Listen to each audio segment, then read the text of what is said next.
Hi everyone, this is Natalia from Santa Monica, and today we're talking about anxiety. So what does anxiety feels like? Well, everybody experiences anxiety and everything else in different ways. So some of the symptoms that we can look into it are trembling, increased breathing rate, increased heart rate, agitation, excessive worry, a sense of impending danger, sweating, feeling nervous or powerless. Those are some of the things that the person will experience. So what happens in the brain? Well, the brain sets this system, which is the fight, flight, or freeze system, which used to serve a purpose of survival, but it sets it off because it's sensing some sort of danger. So there are changes that take place in the limbic system. And they have discovered that people who struggle with anxiety have a more active limbic system. Most more than anything, the amygdala. The fight, flight, or freeze system gets activated. So how it gets activated?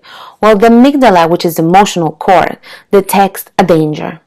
When the danger gets detected, she calls the hypothalamus, who is the boss of the central nervous system, and tells them, danger, do something now. So the hypothalamus starts helping out by increasing the blood pressure goes up, heart rate goes up, cortisol, which is the stress hormone, gets released. Too much of that stress hormone is not good for the body, and it gets difficult to access short-term memories. The importance in breathing in here, what it does when we help our clients to sort of do some breathing exercises, is that it resets the stress response. So this is why it's so important. How do you work with a client about this? Well, why anxiety?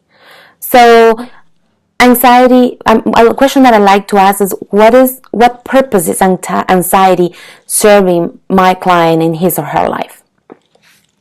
So we have the case of Maria, this wonderful client of mine. Not really. She walks into the office and she tells me she struggles with anxiety for a very long time. She was, 20. And she doesn't know how to get help for it. So Maria starts talking about her childhood, and she discovers a lot of things, a lot of fears that come to light through therapy. So she's bringing to the conscious the unconscious, and this is really helping Maria diminish her anxiety symptoms. This is great. Maria's doing wonderful, beautiful story, and we continue seeing each other for a long time. So that way we can help Maria get better and better and better each time. That's wonderful story of Maria.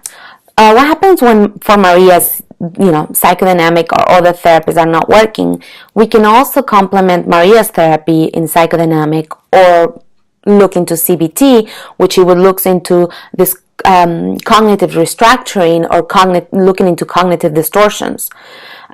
We can also provide Maria with a lot of different tools. So some of the tools that you can provide your clients are maybe having a plan, a coping plan, right? What to do when you start feeling the anxiety kicking in. What can you do? So one of the things also in that plan, it could be creating a calming box. By the way, this is a great technique for children, a calming box. It works for anger, it works for anxiety, it works for many things.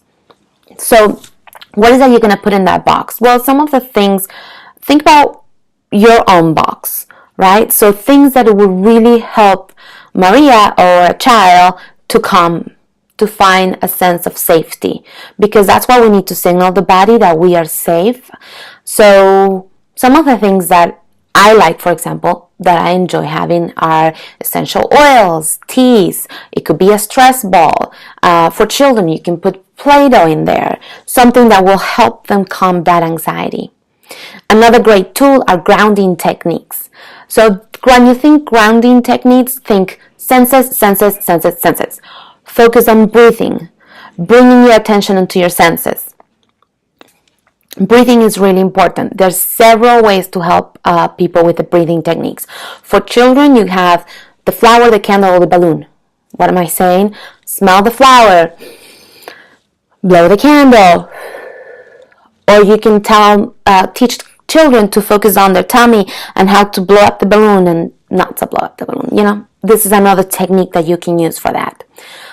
For adults, there are different apps out there that you can, help clients look into it, and you should try them first so you know what you're recommending your clients.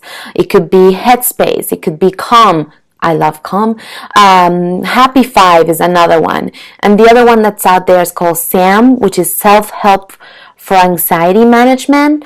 I have not tried that one. I love Calm.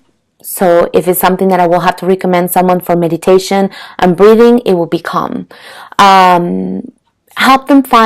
Tell them to find an activity that helps them. Whatever it is, walk, listen to music, paint, be present. Senses, once again, experiences the day-to-day, be present, stay in the present moment.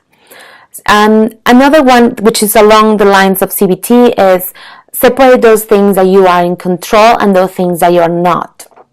Journaling is another great technique. Getting your thoughts out on paper, that helps. And that also helps with separating the things that you're in control and you're not in control. This is also good for children, by the way. There are different worksheets on this. And the most important thing also is to find support. So which friends are the ones that you can go to get some support when it comes to your anxiety?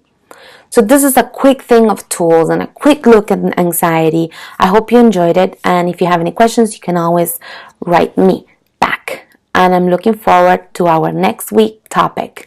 Have a wonderful week. Bye-bye.